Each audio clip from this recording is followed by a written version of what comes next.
What's going on, guys? So in this video we're going to be talking about what I believe to be one of, if not the best, one of at minimum, designer iris fragrances out there. I've fallen head over heels in love with this. I did a first impressions at the recording of this with a decant about a year ago. I now have a full bottle. I continue to just fall head over heels in love with this scent profile. We're talking about Jean-Paul Gaultier's Le Male Le Parfum. Stay tuned. Before we get into the review, I want to thank PerfumeOnline.ca for sending Le Male Le Parfum my way so I'm able to bring this review to you guys. For those of you not familiar with PerfumeOnline.ca, they are Canada's #1 online discount site. They do have everything from clones to cheapies, designer, niche, sometimes hard to find stuff, some vintage, some discontinued stuff. They've got a little bit of everything at very, very competitive prices. Make sure to check them down in one of the links below. Now, let's get into this review. So we'll take a quick look at the canister that it comes in, those famed Jean-Paul Gaultier Le Male canisters. Here you see black and gold color scheme, has a plaque, stamp looking plaque anyways, that says Le Parfum. Fragrance info on the bottom, nothing on the top. It does pop open, the bottle sits securely in there. So there's that. In regards to the bottle, it is traditional Le Male style. This is a 4.2 ounce bottle. It is matte black. And then the stripes for the shirt, as it's designed, the shirt is a gloss black with a gold atomizer. There's some fragrance info etched in the bottom. Then you do have the traditional neck stopper to stop the atomizer, and the atomizer really puts out. Man, let's talk about this scent. So I have the notes on screen for you guys. So the cardamom here is a tricky one. That's your spicy note, because it's warm and spicy, but more warm and spicy as it dries down. So the Le Male DNA is known for vanilla, lavender, and mint. So the cardamom here, at first, has this bright, fresh, spicy tone to it. It's not quite all that warm in the top. I actually have a fresh spray here on my hand. So beautiful. Nice, deep, rich, and spicy tone with kind of this light minty tone. I'm not saying mint's not still in there from the original formula. It's just not listed in the note breakdown that I would have already had on screen by now. But you will get the lavender. You will get the vanilla. Majority of the basis DNA. The DNA is here. I do appreciate that. The big difference maker here is clearly the iris note, and it's more of a waxy lipstick Dior Homme style type of iris than it is anything really soapy, because you could see lavender and iris and thinking, oh, maybe that'll go the route of soapy. Not so much. There's a little bit of a soapy tone from the lavender, but it's more this powdery lipstick iris smell. So if you're a fan of Dior Homme, Givenchy Gentleman EDP, all those popular designer iris fragrances, you're going to love this one, because in my opinion, this is better than all of them. I said it. At minimum, I'd be willing to accept the argument of this being one of the best. That's the minimum I'm willing to do with my argument, because for me, this might be the best designer iris. I put this up there with another recent acquisition of mine called Narciso Rodriguez Bleu Noir Parfum. That is a gorgeous, same premise, spices, which this has. That's more fresher and spicy than this even is, because this dries down nice and warm and spicy. That still has that waxy, powdery iris that I would tie into the Dior Homme line, similar to the iris that's used here. But with that, it starts to settle into more of a leathery feel. Like I said, it's kind of like spicy Dior Homme in many ways, whereas this is iris added and spicier for sure. Iris added with some additional spice. Le Male, it sticks to the DNA. As it dries, it does become more and more about a warm, spicy, almost ambery and spicy tone with this sensual soft wood and light creamy vanilla tone as it gets deeper into the dry down.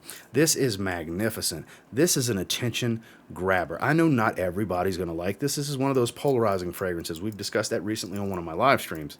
This is a polarizing fragrance because some people just really, really love this fragrance. And some people can't stand it because they don't like the makeup bag smell. Well, this one takes that style and perfects it, in my opinion. The scent profile on this one is absolutely delectable and super desirable. Now, in regards to performance, no slouch. I would not call this a monster, but it'll surprise you. Depends on your skin, really, and how much you spray, but it'll surprise you. This one, I get every bit of the 8 to 10 hour range in longevity, And the projection is on the moderate to heavy side in the beginning. I would say in the first hour and a half to 2 hour range. And then when it starts to settle down, that kind of a moderate sea hours. Like the trail on this one's actually got some heft to it. It's not the strongest and most dense scent bubble and cloud following you around, but it's a little bit stronger than you may even realize if your nose wears out to it. Because I've had my wife tell me several times now just how strong this was 6-7 hours into the wearing of the fragrance, which kind of surprised me because you get used to certain fragrances after a while. Your nose wears down faster to certain fragrance than it does to others, and mine doesn't necessarily wear down super fast to this one. But when it gets to what I believe it to be weaker, turns out it's not as weak as I realized. So performance on this one, well above average. I wouldn't call it a beast, but it's, it's itching up close to that category, but not quite a beast in any way.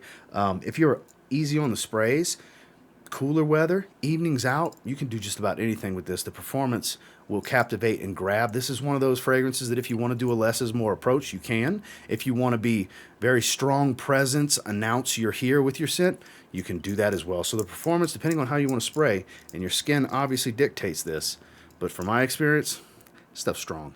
My final thoughts on Le Male Le Parfum from Jean-Paul Gaultier. I remember giving it a pretty high rating in my first impressions. I want to say I gave it an 8 or an 8.5 out of 10. Well, that has changed. I don't remember exactly. I should have checked before I started recording, but I got to say, this is outstanding. This is absolutely outstanding. This is one of the best fragrances I've smelled, especially designer. Now, what do we mean, any of us that talk about fragrances, mean when we say designer? A more cheaper, chemically synthetic smell. Got tongue twisted for some reason.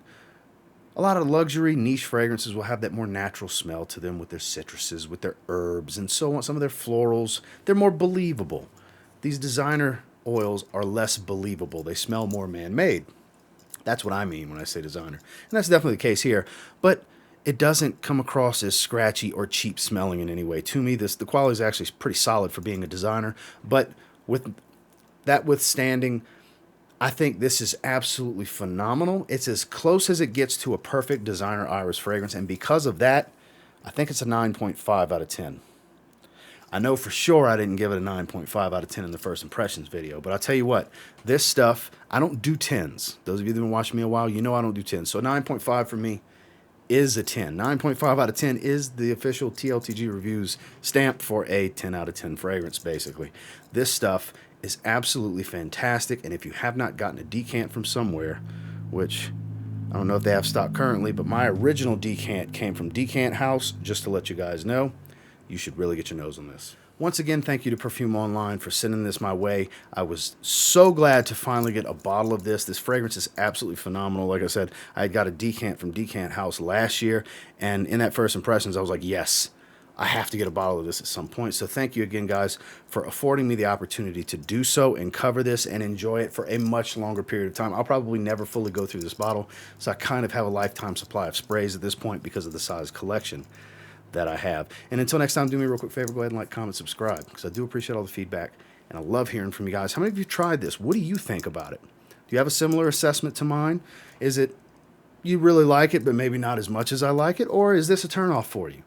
There's going to be people across the board with this one. Like I said, it's a very polarizing fragrance. But for me, man, this is my favorite Jean-Paul Gaultier fragrance, not just Le Male. Across the Le Beau line, I've tried the original Scandal, not the Scandal Le Parfum yet, and so on and so on. I think this stuff is fantastic. And until next time, I will say, if you get your hands on Le Male Le Parfum and you give it a spray now, pretty damn confident you'll thank me later, because it's awesome. Have a good one, guys.